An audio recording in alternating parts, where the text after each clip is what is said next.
Hello, welcome to the second session on the topic of identifying confounders using directed acyclic graphs. In this session, we will see the various steps that we use, the backdoor criterion to identify the confounders in our study. There are 10 steps to identify the minimal sufficient adjustment set of confounders in any particular study. Step 1 is to draw your best causal diagram based on the information that you have about the relationship between the exposure of interest and the outcome of interest and all the other variables, the covariates that may be related to either the exposure or the outcome or both of them. The second step is to then, after you have drawn the causal diagram, to delete all the arrows pointing away from the exposure. So all the arrows that come out of the exposure should be first deleted. Once you have done that, your directed acyclic, your DAG, will have only arrows coming into the exposure. Now we have to list out all the backdoor paths from the exposure to the outcome. Once you have identified all the backdoor paths, we look at each one of them and we disregard those that are already closed, which means if there are any colliders within any of the backdoor path, that backdoor path will be considered as closed and we need not worry about them. Now all that will be remaining would be the open backdoor paths, and hence, as stated earlier, all variables that lie on these open backdoor paths are our potential confounders for the effect of the exposure on the outcome. Now amongst these variables that lie on the open backdoor path, we need to then identify a potential sufficient adjustment set that will close all the backdoor paths. Once we have identified these sets of variables which can be used to close all the backdoor paths, we first look for in case there are any intermediate covariates amongst this adjustment sets. Remember that intermediates are on the causal pathway between the exposure and the outcome, and hence we should not be adjusting for them. So which means that we cannot be adjusting for any variables and where a variable is an intermediate, and if that variable is also on an open backdoor path, we should avoid adjusting for the same. So we should have to look for other open backdoor paths through which we can still close all the backdoor paths. Step 8 would be to then also look, after we have adjusted these variables, are we inducing any associations or relationships between any variables or between the exposure and the outcome. We will see how that works. So we have to avoid all such associations, which means if closing or adjusting for a variable, it creates a new association which can again become the cause of confounding.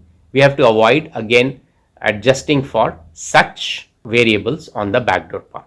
And then finally, we will reach and find a minimal sufficient adjustment, the minimum number of variables that are needed to close all the open backdoor paths in the directed acyclic graph drawn for the relationship between the exposure and the outcome.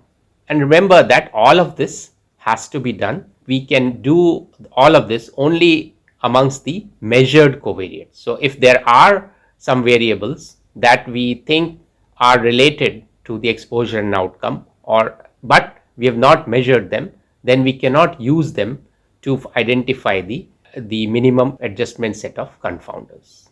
Now let us walk through an example where I'll illustrate how to use each of these 10 steps to arrive at the minimal sufficient set of variables needed for getting an unconfounded estimate of the effect on the outcome. A study was done to estimate the effect of neighborhood violence on incidence of cardiovascular disease among men. So here neighborhood violence is our exposure of interest and cardiovascular disease is the outcome of interest. Based on review of literature, it is known that physical activity influences the risk of cardiovascular disease. Further, neighborhood violence could affect an individual's outdoor activity in his local area and subsequently the level of physical activity. Both ethnicity and income affect physical activity and are also independent risk factors for cardiovascular disease on account of other behaviors or the stress process.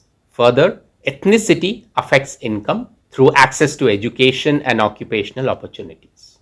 Ethnicity and income can affect an individual's exposure to neighborhood violence through processes involving residential choice, constraints, and discrimination. For this study, data was collected for neighborhood violence, cardiovascular disease, level of physical activity, ethnicity of the participants, and their income. We will assume that there are no other causal effects among these variables. There are no other relevant covariates between these variables and no other sources of bias. So let us now go through the 10 steps to identify the potential confounders for this relationship between neighborhood violence and cardiovascular disease. Step 1 is to draw the best causal diagram based on the information available for all the variables related to exposure of interest, which is neighborhood violence, and outcome of interest, which is cardiovascular disease. So based on the information that we have, which is again based on literature and contextual references, this is how we would translate the information into a causal diagram where the arrows represent the cause or the effect. So here we are saying that N, we are labeling N as the exposure of interest, which is neighborhood violence. C is cardiovascular disease, which is the outcome of interest. And then we have all the other variables expressed as arrows between them as per the knowledge that we know of the relationship between them. Some of the variables, as you can see, are in square brackets, and the square bracket represents that although we know these are the variables that lie in the causal pathway between the exposure and the outcome, either they are unmeasured or unknown for the purpose of our study. Since in our study it has been said that we collected data only for neighborhood violence, cardiovascular disease, that is the exposure and the outcome, and 3 other covariates, which is physical activity, ethnicity, and income. And hence we will keep only these variables for the purpose of our causal diagram and for the purpose of identifying the confounders. So we remove all the other variables which were unmeasured and we come up with the best causal diagram of the measured variables. So here you can see that on the pathway between N and C, N is the exposure, neighborhood violence, C is the outcome, cardiovascular disease. There is one path which is NPC, which is a causal path, and all variables, as we know, that lie on the causal path between the exposure and the outcome are called as intermediates. So hence we can say that P, which is physical activity, is an intermediate variable between N and C, the exposure and the outcome. However, if you look at another path which is N, E, P, I and C, this is a backdoor path, and here P is a collider. If you see, there's an arrow going from E to P and there's an arrow going from I to P. So P has 2 parents, E and I, and hence P is termed as a collider on the path between N and C, which is through the backdoor path, which is N, E, P, I, C. So as you can see, a variable can play multiple roles depending on which path it lies on. The next step is to delete all the arrows pointing away from the exposure. So here we have arrow from N to P. So that's an arrow pointing away from the exposure N. And we have an arrow N to C, which is again pointing away from the exposure N. And all other arrows are actually pointing towards the exposure. So we will delete the arrow NP and NC. The third step is to now, amongst in this diagram, find all the backdoor paths. So whatever paths will be remaining would be backdoor paths, since we have removed all the arrows going out of the exposure. So what we find is that actually in this diagram there are 8 backdoor paths starting from the exposure variable n and ending at the outcome variable c, which is NIC, NEC, NIEC, NIPC, NEPC, NEIC, NEPIC, NIEPC. When we are labeling the backdoor paths, we disregard the direction of the arrow amongst the variables. The only criterion that we need to follow is that a backdoor path is one where the arrow begins in the opposite direction to the exposure and ends into the outcome. Step 4 is now to identify which of these backdoor paths are open and which are closed, and we need to disregard the closed backdoor paths. So of these 8 backdoor paths, one of these 8 backdoor paths was found to be closed. Why was it closed? Because here, so that backdoor path is NEPIC. This backdoor path is closed because here P is a collider, and hence this path will not be a source of confounding, and hence we can disregard it. So the remaining 7 backdoor paths are all open, and hence all variables on the open backdoor paths are potential confounders. So here between the exposure and the outcome, the exposure as N, neighborhood violence, outcome as C, cardiovascular disease, we have 3 variables. In some backdoor paths it's only one of them, in others there are 2, and one there are 3, which is income I, ethnicity E, and physical activity P. So at this point of time, we would say that all these 3 variables, income, ethnicity, and physical activity, are potential confounders for the causal effect of neighborhood violence on cardiovascular disease among men. Next step is to find a potential sufficient adjustment set. We need to find a set of variables among the potential confounders, which are the variables on the open backdoor path, in our case that being I, E, and P, such that all open backdoor paths are closed after adjusting for this set of confounding variables. So now we have this sets. We have I, only E, only P. We have a set of combination of I and E. We have a combination of I and P. We have a combination of E and P, or we could adjust for all the 3, I, E, and P. Now amongst these, we need to find which of these sets is sufficient to close all the backdoor paths. Now let us first look at this one by one. So if we were to look at only the first set, which is I, so if we adjusted only for income, what we would find is that amongst these 7 open backdoor paths, this would close all the open backdoor paths except for 2 of the paths, the NEC and NEPC, because there is no I on this path, and hence this remains open, which means this is not just adjusting only for I will not get us an unconfounded estimate of the effect of neighborhood violence on cardiovascular disease. If we consider only E, adjusting only for ethnicity, we would again be left with 2 backdoor paths remaining, NIC and NIPC.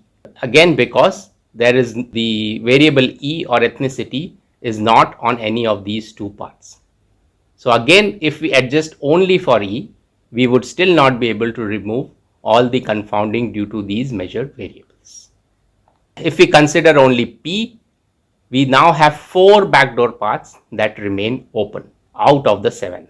So again, adjusting only for P will not serve our purpose. Now let us look at the combinations. If we adjust for I and P, again there is still one backdoor path, NEC, which remains open, and hence again this set of variables I and P, income and physical activity, are not sufficient to get us an unconfounded estimate of the effect of exposure on the outcome. If we look at E and P, again one path, NIC, remains open, and hence it again adjusting only for E and P does not serve our purpose. If we adjust now for I and E, now as you can see here, all the backdoor paths become closed because each of these open backdoor paths had either I or E as variables on that backdoor path or both of them, and hence adjusting for I and E both would close all the backdoor paths. Also, if we consider the final set, the biggest set of variables, which is all the three variables on the open backdoor path, all the three potential variables, which is I, E and P, if we do that, then again no backdoor path remains open. Finally, two potentially sufficient adjustment sets. We can adjust for either I and E, income and ethnicity, and that will give us an unconfounded estimate of the effect of neighborhood violence on cardiovascular disease, or we can adjust for all the three variables I, E and P. Now we have to come to a decision whether which one of these should we adjust for, which one of these sets of variables should we adjust for. The next step, the step 6, is to look if amongst these two sets of adjustment variables, are there any intermediate covariates amongst these sets? And as you know that we had talked that if there is an intermediate, we should not adjust for it. So if we look at the first set IE, if we adjusted for, now coming back to our full DAG of measured variables, if you adjust for I and E, but amongst I and E, none of I and E is an intermediate variable between N and C, because neither E nor I falls on the causal path between N and C, exposure and the outcome. However, if we look at the other set, the IEP set of confounders, if we adjusted for all three of them, here as I had told earlier, P is an intermediate between N and C. It lies on the causal pathway between N and C, the NPC. And hence, as the principle is that we should avoid adjusting for any intermediate variables. So we should not be adjusting for P, because if we adjust for a intermediate variable, we will not be getting the true causal effect of the exposure on the outcome. And hence we drop this set IEP for our adjustment, and what we will be left with is only one set, which is I, set of two variables, which is I and E. In this, the step 8 and 9 are to look for association, if any associations are induced due to adjustment of any of these variables, and if that happens, we should avoid such associations. If we cannot avoid and there's only one set available, then we'll have to maybe adjust for more covariates, which are covariates due to the induced association, to get an unconfounded estimate of the effect on the outcome. So once we have done the adjustment, we should check if any of the adjustment variable is a collider, because if you adjust for a collider, it will open the path and it induces associations between the parents of that collider, and such induced associations actually can be a source of confounding. However, in our case, none of E and I is a collider, and even if we adjust for them, it does not induce any new association. So finally, we find a minimal sufficient adjustment set, a set of variables, the minimum number of confounders to be adjusted, which will close all the open backdoor paths. So in our study, we have now income and ethnicity as these two variables, these two potential confounders, which should be adjusted for in the analysis so that we can estimate an unbiased or an unconfounded effect of neighborhood violence on the incidence of cardiovascular disease among men. Thank you.